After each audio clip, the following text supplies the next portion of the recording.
মারুফ প্রায় বলতো, নাজিয়া, আমি তোকে ছাড়া বাঁচতে পারব না। ওর এই কথাগুলো আমার মনে এক অদ্ভুত শান্তি এনে দিত। আমি জানতাম এই ভালোবাসার গভীরতা শুধু কথার কথা নয়, এর পেছনে ছিল ওর সত্যিকারের অনুভূতি।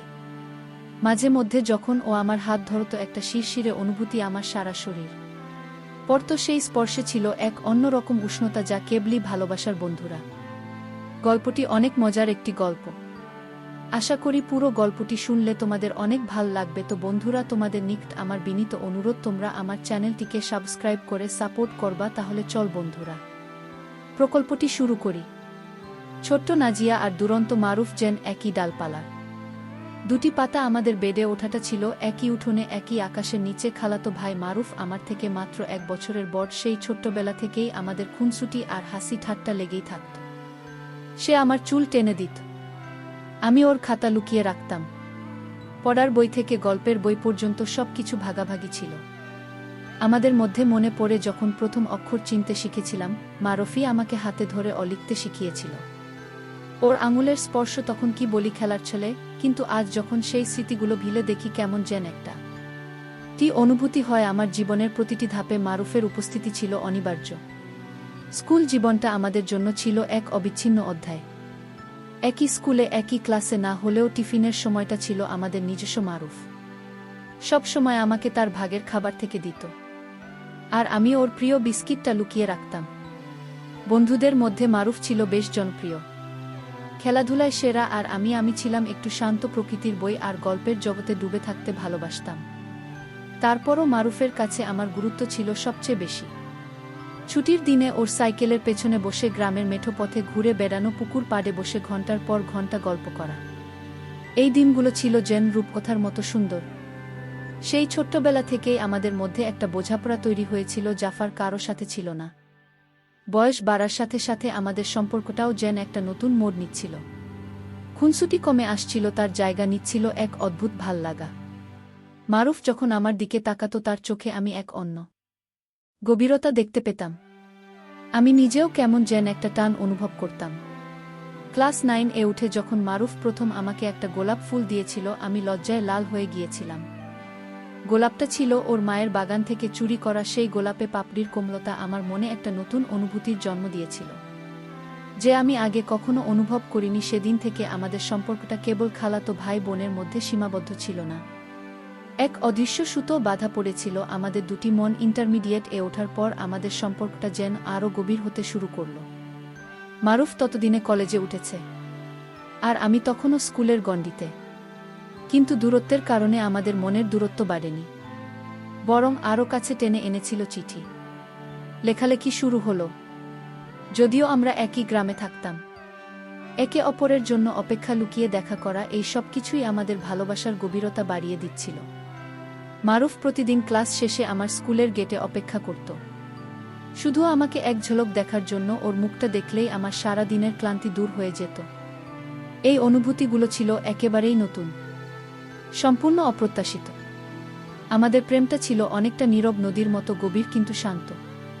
লোকচক্ষুর আড়ালে আমরা একে অপরের মনের গভীরে ডুব দিচ্ছিলাম। মারুফ প্রায় বলতো, নাজিয়া, আমি তোকে ছাড়া বাঁচতে পারব না।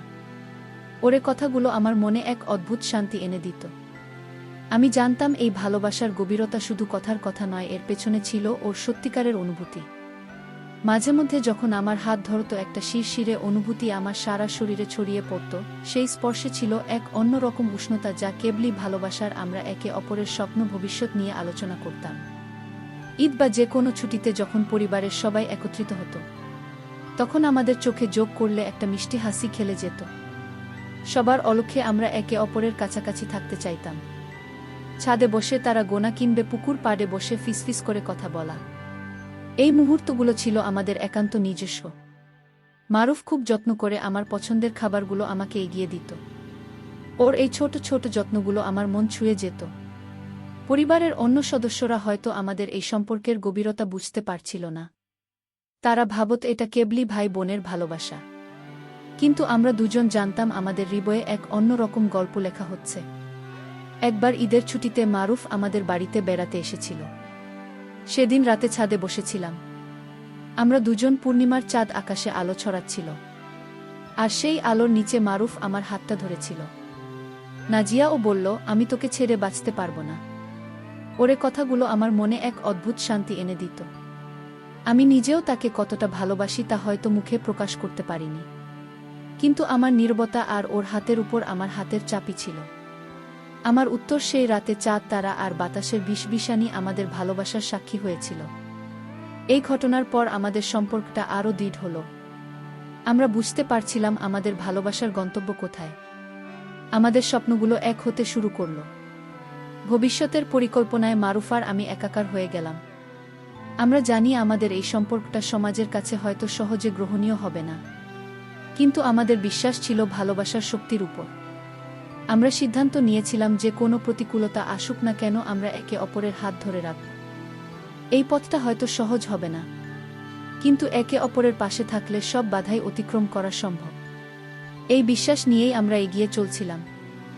আমাদের প্রেমটা ছিল অনেকটা গোপনীয়তার চাদরে ঢাকা। পরিবারের কাছে আমরা তখনও কেবল খালাত ভাই বোন, কিন্তু আমাদের হৃদয়ে তখন বইছিল এক অন্যরকম স্রোত। কলেজে যাওয়ার সময় মারুফ দূর থেকে আমাকে এক ঝলক দেখতে পেত, কিংবা আমি যখন টিউশন নিতে যেতাম তখন সেই লুকিয়ে আমার পথের ধারে দাঁড়িয়ে থাকত। এই লুকোচুরির মধ্যেও আমাদের ভালোবাসার গভীরতা অনুভব করতে পারতাম। একটা ছোট্ট চিঠি কিংবা একটা কলিং বেলের আওয়াজ, এই সব কিছুই আমাদের মধ্যে যোগাযোগ স্থাপন করত। মনে পড়ে একবার মারুফ আমার বইয়ের ভেতরে একটা ছোট্ট চিরকুট রেখে গিয়েছিল, যেখানে লেখা ছিল, তোমার হাসি আমার সবচেয়ে প্রিয়। সেই চিরকুটটা আমি আজও যত্নে রেখে দিয়েছি।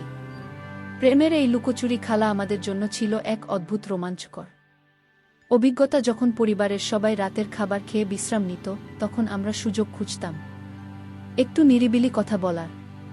কখনো ছাদে, কখনো বাড়ির পেছনের বারান্দায় চাঁদের আলো, কিংবা নিস্তব্ধ আন্ধারে আমাদের ফিসফিসানি শোনা যেত।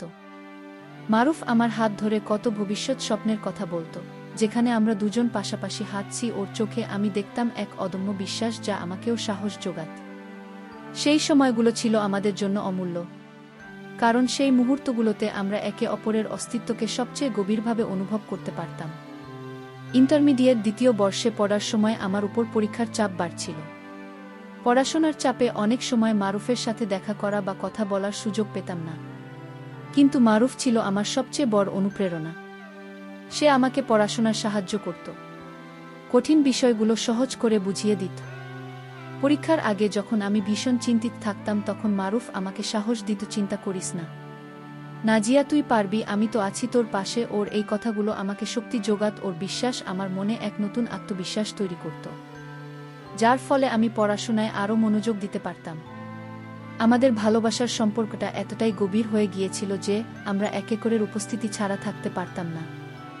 একদিনের জন্য যদি দেখা না হতো, মনটা কেমন যেন অস্থির হয়ে উঠত। ফোনের যুগ তখনও আসেনি, তাই যোগাযোগ ছিল চিঠির মাধ্যমে কিংবা লুকিয়ে দেখা করার মাধ্যমে। মারুফ আমাকে প্রায় ফোন করত ওর বাবার অফিসের ফোন থেকে, যদিও সেটা ছিল বেশ ঝুঁকিপূর্ণ। ওর কণ্ঠস্বর শুনলেই আমার মনটা শান্ত হয়ে যেত। ওর প্রতিটি কথা, প্রতিটি অনুভূতি আমার হৃদয়ে গেঁথে যেত। এই গভীর টানটা আমাদের দুই পরিবারকে অগোচরে একটি বিশেষ সম্পর্কের দিকে নিয়ে যাচ্ছে। মারুফের মা অর্থাৎ আমার খালা আমাদের মধ্যে এই বিশেষ বন্ধনটা কিছুটা আঁচ করতে পারছিলেন। তার চোখে আমি মাঝে মাঝে এক অদ্ভুত দৃষ্টি লক্ষ্য করতাম। তিনি হয়তো ভাবতেন এটা খেলাতো ভাই বোনের স্বাভাবিক স্নেহ, কিন্তু আমাদের চাহনি, আমাদের নীরবতা, সব কিছুতেই যেন এক গভীর ভালোবাসার সুর বাজত। মারুফ সব সময় আমার যত্ন নিত, আমার ভালো মন্দ সব কিছু খেয়াল রাখত। পরিবারের সবার সামনেই সে আমাকে আগলে রাখত। এই সব কিছুই হয়তো খালাকে ভাবিয়ে তুলেছিল, কিন্তু তিনি তখনও কোনো প্রশ্ন করেননি। একবার ঈদের ছুটিতে মারুফর বাড়িতে বেড়াতে গিয়েছিলাম। দিনভর আনন্দের পর রাতে যখন সবাই ঘুমে আচ্ছন্ন, তখন মারুফ আমাকে ইশারায় ছাদে আসার জন্য বলল। আমার বুকটা ধুকপুক করছিল, কিন্তু তার আকর্ষণ আমি এড়াতে পারিনি। হালকা আলো ছাদে যখন আমরা দুজন মুখোমুখি হলাম, তখন তার চোখে আমি এক অন্য রকম দ্বিধাতা দেখলাম। সে আমার হাতটা ধরে বলল, নাজিয়া, আমি জানি আমাদের পথটা সহজ হবে না, কিন্তু আমি তোর হাত ছাড়ব না। তুই কি আমাকে বিশ্বাস করিস? তার চোখে ছিল এক অনন্ত বিশ্বাস, যা আমার মনেও সাহস জুগিয়েছিল। সেই রাতে ছাদে তারার আলোর নিচে মারুফ আমাকে আরও একবার গভীরভাবে প্রেম নিবেদন করল। তার প্রতিটি কথা, প্রতিটি স্পর্শে ছিল অসীম ভালোবাসা। সে বলল, আমি জানি আমাদের সম্পর্ক নিয়ে পরিবার হয়তো প্রথমে আপাতত আপত্তি করবে, কিন্তু আমি তোর জন্য সব কিছু করতে রাজি, শুধু তুই আমার পাশে থাকিস। আমিও তার প্রেমে মত্ত হয়েছিলাম। তার প্রতিটি কথাই আমার হৃদয়ে সুর বাজছিল। আমি তাকে বোঝাতে পারছিলাম না যে তার ভালোবাসাই আমার জীবনের একমাত্র পাথেও সেই রাতটি ছিল আমাদের প্রেমের ইতিহাসের এক অবিস্মরণীয় রাত, যা আমাদের সম্পর্ককে আরও গভীর করে তুলেছিল। ভালোবাসার এই পথটা সহজ ছিল না। আমরা জানতাম আমাদের পরিবারগুলো রক্ষণশীল এবং খালাতো ভাই বোনের বিয়ে সমাজের সহজে মেনে নেওয়া হয় না। কিন্তু আমাদের ভালোবাসা এতটাই শক্তিশালী ছিল যে আমরা কোনো বাধা মানতে রাজি ছিলাম না। আমরা দুজনেই প্রতিজ্ঞা করেছিলাম যে একে অপরের জন্য আমরা যে কোনো চ্যালেঞ্জ মোকাবিলা করব। আমাদের দুজনেরই বিশ্বাস ছিল যে ভালোবাসা যদি সত্যিকারের হয় তবে তো যে কোনো বাধা অতিক্রম করতে পারে। এই বিশ্বাস নিয়েই আমরা এগিয়ে চলছিলাম, ভবিষ্যতের দিকে তাকিয়ে। ইন্টারমিডিয়েট পরীক্ষা শেষ হওয়ার পর আমাদের প্রেম আরও উন্মুক্ত হতে শুরু করল। মারুফ প্রায় আমার সাথে দেখা করতে আসত। নানা অজুহাতে আমাদের বাড়িতে আসা যাওয়া করত। এই আসা যাওয়ার মাত্রা ক্রমেই বাড়ছিল, যা আমার বাবা মায়ের চোখে এড়াতে পারছিল না।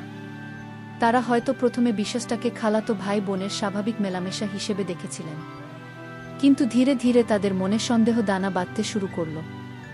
আমার মা মাঝে মাঝেই আমাকে প্রশ্ন করতেন, মারুফ কেন এত ঘন ঘন আসে? আমি কোনো সদুত্তর দিতে পারতাম না, শুধু মুখে হাসি ফুটিয়ে প্রসঙ্গ পাল্টানোর চেষ্টা করতাম। আমার নীরবতা হয়তো তাদের সন্দেহকে আরও বাড়িয়ে দিচ্ছিল। একদিন বিকেলে আমি আর মারুফ বাড়ির পেছনের বাগানে বসে গল্প করছিলাম। হঠাৎ করে আমার মা সেখানে চলে এলেন। আমাদের এত কাছাকাছি দেখে তার মুখটা কঠোর হয়ে গেল। তিনি মারুফকে উদ্দেশ্য করে বললেন, মারুফ, তোমার কি বাড়িতে কাজ নেই? সারাদিন এখানে বসে কি করছো? মারুফ অপ্রস্তুত হয়ে উঠে দাঁড়াল, কিন্তু কোনো উত্তর দিতে পারল না। মা আমাকেও বকাঝকা করলেন, নাজিয়া, তোমার কি লজ্জা শরম নেই? এভাবে একটা ছেলের সাথে বসে আছো। সেই মুহূর্তটা ছিল আমার জীবনের সবচেয়ে বিব্রতকর মুহূর্তগুলির মধ্যে একটি। মা সেদিন কোনো কথা না বলেও অনেক কথা বুঝিয়ে দিয়েছিলেন। মারু সেদিনই আমাদের বাড়ি থেকে দ্রুত চলে গিয়েছিল। সেই ঘটনার পর থেকে আমাদের মধ্যে দূরত্ব বাড়তে শুরু করল। বাবা মা আমাকে মারুফের সাথে মিশতে নিষেধ করে দিলেন। মারুফকে আমাদের বাড়িতে আসতেও বারণ করা হলো। আমাদের ফোন কথা বলাও প্রায় বন্ধ হয়ে গিয়েছিল। এই দূরত্ব আমার জন্য ছিল ভীষণ কষ্টের। মনে হচ্ছিল যেন আমার বুক চিরে কেউ আমার প্রাণ কেড়ে নিচ্ছে। রাতে ঘুমাতে পারতাম না, শুধু মারুফের কথা মনে পড়ত। জানতাম সেও হয়তো একই রকম কষ্ট পাচ্ছিল। আমাদের ভালোবাসার উপর যেন এক কালো মেঘ এসে ঘনিয়েছিল, যা আমাদের ভবিষ্যৎকে অনিশ্চিত করে তুলেছিল। আরুফও এই দূরত্ব মেনে নিতে পারছিল না। সে বিভিন্ন উপায়ে আমার সাথে যোগাযোগ করার চেষ্টা করত। বন্ধুদের মাধ্যমে চিঠি পাঠানো কিংবা স্কুল কলেজের পথে লুকিয়ে এক ঝলক দেখা করা, এই সব কিছুই ছিল আমাদের প্রেমের শেষ অবলম্বন। একদিন মারুফ তার এক বন্ধুর মাধ্যমে আমাকে একটা চিঠি পাঠিয়েছিল। চিঠিতে এসে লিখেছিল, নাজিয়া, আমি তোকে ছাড়া বাঁচতে পারবো না। এই দূরত্ব আমাকে কষ্ট দিচ্ছে। আমাদের ভালোবাসার জন্য আমি যে কোনো কিছু করতে রাজি। ওর এই কথাগুলো আমার মনে আবারও সাহস জোগাল। আমি বুঝতে পারছিলাম আমাদের এই সম্পর্কটিকে রাখতে হলে আমাদের আরও শক্তিশালী হতে হবে। পরিবারের এই কঠোর মনোভাব আমাদের প্রেমের আগুনকে নিভিয়ে দেয়নি, বরং আরও বাড়িয়ে দিয়েছিল। আমরা দুজনেই বুঝতে পারছিলাম যে এখন আর চুপ করে থাকলে চলবে না। আমাদের ভালোবাসার কথা পরিবারকে জানাতে হবে। সেটার জন্য যে কোনো পরিণতি আসুক না কেন, এই সিদ্ধান্ত নিতে আমাদের অনেক সাহস লেগেছিল। কারণ আমরা জানতাম এটা পরিবারে অনেক বড় একটা ঝড় তুলবে। কিন্তু একে অপরের প্রতি আমাদের বিশ্বাস এতটাই অটল ছিল যে আমরা ঝুঁকি নিতে প্রস্তুত ছিলাম। আমরা মনে করেছিলাম যদি ভালোবাসা সত্যিকারের হয়, বেতা যে কোনো প্রতিকূলতা অতিক্রম করতে পারে। অবশেষে মারুফই প্রথম তার পরিবারে আমাদের সম্পর্কের কথা জানায়। তার বাবা মা প্রথমে বিশ্বাস করতে পারেননি। মারুফের বাবা ভীষণ রেগে গিয়েছিলেন। তিনি বলেছিলেন, এসব কি বলছিস? মারুফ খালাতো বোন মানে তো বোনের মতো, এ সম্পর্ক কোনোদিন মেনে নেওয়া যায় না। মারুফের মা কিছুটা নরম হলেও সামাজিক দিকটা ভেবে তিনিও বেশ চিন্তিত ছিলেন। মারুফের উপর অনেক চাপ সৃষ্টি করা হয়েছিল, কিন্তু সে তার সিদ্ধান্তে অটল ছিল। তার দৃঢ়তা দেখে তার বাবা মা কিছুটা চিন্তিত হয়ে পড়লেন, কিন্তু তারা তখনও আমাদের সম্পর্ক মেনে নিতে রাজি ছিলেন না। মারুফের পরিবার থেকে যখন আমাদের পরিবারে এই প্রস্তাব এল, তখন আমাদের বাড়িতে যেন বজ্রপাত হলো। আমার বাবা মা ভীষণ প্রভাবিত হলেন। তারা কিছুতেই এই সম্পর্ক মেনে নিতে রাজি ছিলেন না। মা কান্নাকাটি শুরু করে দিলেন। বাবা রেগেমেগে চিৎকার করে বললেন, এসব কিসের কথা? খালাতো ভাই বোনের মধ্যে এসব সম্পর্ক হয় নাকি? আমি কিছুতেই বিয়ে দেব না। আত্মীয়-স্বজনের মধ্যেও কানাঘুষি শুরু হয়ে গেল। আমাদের সম্পর্ক নিয়ে পরিবারের মধ্যে শুরু হলো এক তুমুল ঝড়, যা আমাদের ভবিষ্যতের উপর এক বিশাল প্রশ্নচিহ্ন এঁকে দিল। পরিবারের এত বাধা সত্ত্বেও মারুফ আর আমি আমাদের সিদ্ধান্তে অটল ছিলাম। আমরা জানতাম আমাদের ভালোবাসা সত্যিকারের, আমরা একে অপরের হাত ধরে রেখেছিলাম এই বিশ্বাসে যে যে কোনো ঝড়ই আসুক না কেন আমরা একসঙ্গে তা মোকাবিলা করব। আমাদের এই দৃঢ়তা দেখে আমাদের দুই পরিবারের মধ্যে আলোচনা শুরু হলো। দীর্ঘ টানাপোড়েন এবং অনেক নাটকীয়তার পর অবশেষে আমাদের দুজনের পরিবারে আমাদের সম্পর্ক নিয়ে নতুন করে ভাবতে শুরু করল। এই কঠিন সময়ে আমাদের একে অপরের প্রতি অগাধ বিশ্বাসী ছিল আমাদের সবচেয়ে বড় শক্তি। আমাদের সম্পর্কের কথা দুই পরিবারে জানাজানি হওয়ার পর এক অপ্রত্যাশিত ঝড় শুরু হলো। আমার বাবা মা কিছুতেই এই সম্পর্ক মানতে রাজি ছিলেন না।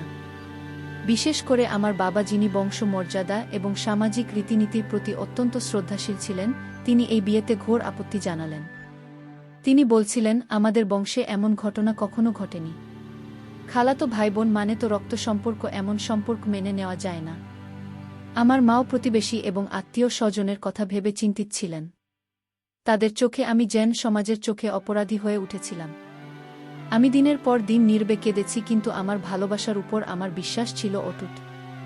অন্যদিকে মারুফের পরিবারেও কম অশান্তি ছিল না। তার বাবা অপ্রথমে প্রচণ্ড রেগে গিয়েছিলেন। তিনি মারুফকে অনেক বোঝানোর চেষ্টা করেছিলেন, এমনকি হুমকিও দিয়েছিলেন। কিন্তু মারুফ ছিল তার সিদ্ধান্তে অটল। সে তার বাবা মাকে স্পষ্ট জানিয়ে দিয়েছিল, নাজিয়াকে ছাড়া আমি অন্য কাউকে বিয়ে করব না। মারুফের এই দৃঢ়তা দেখে তার মা কিছুটা নরম হয়েছিলেন। তিনি বুঝতে পারছিলেন তার ছেলে নাজিয়াকে কতটা ভালোবাসে। তিনি চেষ্টা করতে লাগলেন তার স্বামীকে বোঝানোর, যাতে তারা এই সম্পর্কটা নিয়ে আরেকবার ভেবে দেখেন। আমাদের পরিবারের মধ্যে প্রায় প্রতিদিন ঝগড়া চলত। বাবা মা আমাকে নানা রকম কথা শোনাতেন, মারুফের সাথে সম্পর্ক ছিন্ন করার জন্য চাপ দিতেন। কিন্তু আমি কোনো কিছুতেই রাজি ছিলাম না। আমি জানতাম মারুফই আমার জীবনের একমাত্র ভালোবাসা। আমি জোর দিয়ে বলতাম, আমি মারুফকে ছাড়ার কাউকে বিয়ে করব না। আমার এই জেদ দেখে বাবা মা আরও হতাশ হয়ে পড়তেন। তারা হয়তো ভেবেছিলেন আমার এই ভালোবাসা সাময়িক, কিন্তু আমি জানতাম এটা ছিল আমার জীবনের সবচেয়ে গুরুত্বপূর্ণ সিদ্ধান্ত। একদিন আমাদের বাড়িতে এক পারিবারিক সালিশ বসেছিল। দুই পরিবারের গণ্যমান্য ব্যক্তিরা উপস্থিত ছিলেন। মারুফের বাবা মাও এসেছিলেন। আলোচনার কেন্দ্রে ছিল আমাদের সম্পর্ক।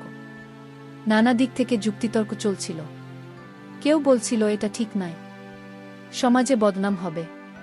কেউ বলছিল ওরা একে অপরের কাছে বড় হয়েছে, এমনটা হওয়াই স্বাভাবিক। আমি আর মারুফ চুপচাপ বসেছিলাম। আমাদের ভবিষ্যৎ যেন অন্যদের হাতে, কিন্তু আমাদের চোখে ছিল এক গভীর বিশ্বাস যা আমাদের সাহস জোগাচ্ছিল। দীর্ঘ আলোচনার পর মারুফের খালা অর্থাৎ আমার মা আমাদের দিকে তাকিয়ে কিছু কথা বললেন। তিনি বললেন, আমি ওদের দুজনকে ছোটবেলা থেকে দেখছি। ওদের ভালোবাসাটা সত্যিকারের। ওরা যদি একে অপরকে ছাড়া বাঁচতে না পারে, তবে কেন ওদের আলাদা করব? সমাজ হয়তো কিছু বলবে, কিন্তু ওদের সুখী জীবনটাই আসল। তারই কথাগুলো যেন সবার মনে এক অন্য রকম প্রভাব ফেল। আমার বাবা যদিও প্রথমে ভীষণ আপত্তি জানাচ্ছিলেন, কিন্তু মায়ের যুক্তিতে তিনি কিছুটা নড়ে বসলেন। তবে সবচেয়ে নাটকীয় মুহূর্তটি ছিল যখন আমার বাবা, যিনি এতক্ষণ অনমনীয় ছিলেন, তিনি হঠাৎ করে উঠে দাঁড়ালেন। তিনি এক দীর্ঘশ্বাস ফেলে বললেন, ঠিক আছে, যদি ওরা এতই একে অপরকে ভালোবাসে, আর যদি এটাই ওদের ভাগ্য হয়, তবে আমার আর কিছু বলার নেই। আমি এই বিয়েতে রাজি। বাবার এই কথা শুনে আমরা সবাই যেন স্তম্ভিত হয়ে গেলাম। মারুফার আমার চোখে আনন্দের জল চলে এসেছিল। আমাদের এতদিনের স্বপ্ন যেন সত্যি হতে যাচ্ছিল। পরিবারের অন্য সদস্যরাও বাবার এই সিদ্ধান্তে স্বস্তি পেলেন। অবশেষে আমাদের দুই পরিবারের মধ্যে অনেক নাটকীয়তার পর আমাদের বিয়ের দিন ধার্য করা হলো। এই পুরো প্রক্রিয়াটি ছিল এক দীর্ঘ এবং কঠিন পথ, যেখানে আমাদের ভালোবাসা প্রতি মুহূর্তে পরীক্ষা দিয়েছে। কিন্তু আমরা একে অপরের হাত ধরে রেখেছিলাম। বিশ্বাস আর ভালোবাসার শক্তিতে আমাদের বিয়েটা ছিল ভালোবাসার এক সত্যিকারের জয়। যে পরিবারগুলো প্রথমেই সম্পর্ক মানতে রাজি ছিল না, তারাই অবশেষে আমাদের বয়সার কাছে হার মেনেছিল। বিয়েটা ছিল এক স্বপ্ন পূরণের মতো।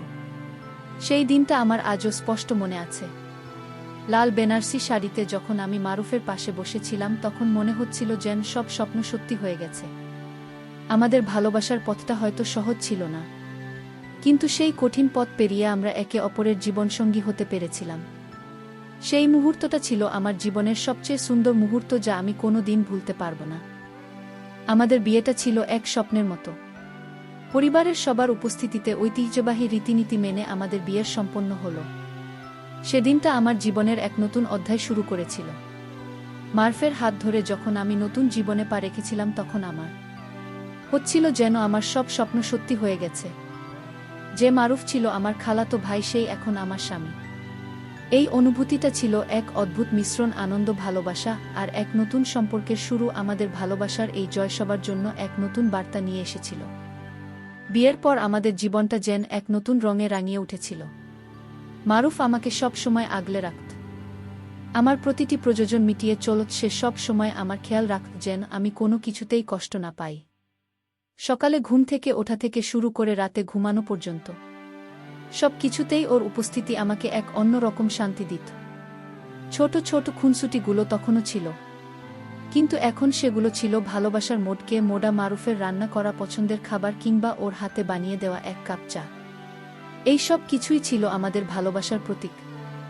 আমাদের নতুন জীবনে অনেক ছোট ছোট মুহূর্ত ছিল যা আমাদের সম্পর্ককে আরও গভীর করে তুলেছিল। একসঙ্গে হাসা, একসঙ্গে স্বপ্ন দেখা আর একে অপরের পাশে থাকা, এই সব কিছুই আমাদের সুখের ভিত্তি স্থাপন করেছিল। আমরা দুজনেই বিশ্বাস করতাম যে ভালোবাসা শুধু রোম্যান্স নয়, বরং একে অপরের প্রতি শ্রদ্ধা, বোঝাপড়া আর পাশে থাকার অঙ্গীকার। আমরা দুজনেই ঠাঁচ করতাম আর অবসর সময় একসঙ্গে কাটাতাম।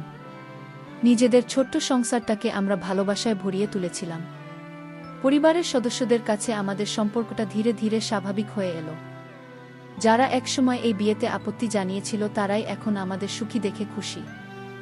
আমার বাবা মা মারুফকে জামাই হিসেবে পেয়ে বেশ খুশি। মারুফের বাবা মাও আমাকে পুত্রবধূ হিসেবে খুব ভালোবাসেন। আমাদের এই সুখী সম্পর্ক দেখে সবাই খুশি হয়েছে এবং এখন তারা বিশ্বাস করে যে ভালোবাসা যদি সত্যিকারের হয়, তবে তার সব বাধা অতিক্রম করতে পারে। আমাদের এই বিয়েটা হয়তো অনেকের কাছে একটা উদাহরণ হয়ে দাঁড়িয়েছে। আমাদের ভালোবাসার গল্পটা কেবল আমাদের দুজনের মধ্যে সীমাবদ্ধ থাকেনি, বরং আমাদের আশেপাশের অনেকের জন্য অনুপ্রেরণা হয়ে দাঁড়িয়েছে। অনেকেই আমাদের সম্পর্কের দীর্ঘতা দেখে মুগ্ধ হয়েছে। আমরা একে অপরকে সব সময় সাহস জুগিয়েছি, আর আমাদের ভালোবাসা আমাদের পথ দেখিয়েছে। আমরা একে অপরের স্বপ্ন পূরণে সহায়তা করি আর একসঙ্গে ভবিষ্যতের দিকে এগিয়ে চলি। আমাদের ভালোবাসা প্রমাণ করেছে যে সম্পর্ক যদি বিশ্বাসের উপর ভিত্তি করে গড়ে ওঠে, তবে তা যে কোনো প্রতিকূলতাকে জয় করতে পারে। এখন আমরা সুখেই আছি। আমাদের ছোট্ট সংসারটা ভালোবাসা আর খুশিতে ভরে আছে। আমরা একে অপরের সবচেয়ে ভালো বন্ধু, জীবনসঙ্গী আর বিশ্বস্ত আশ্রয়স্থল।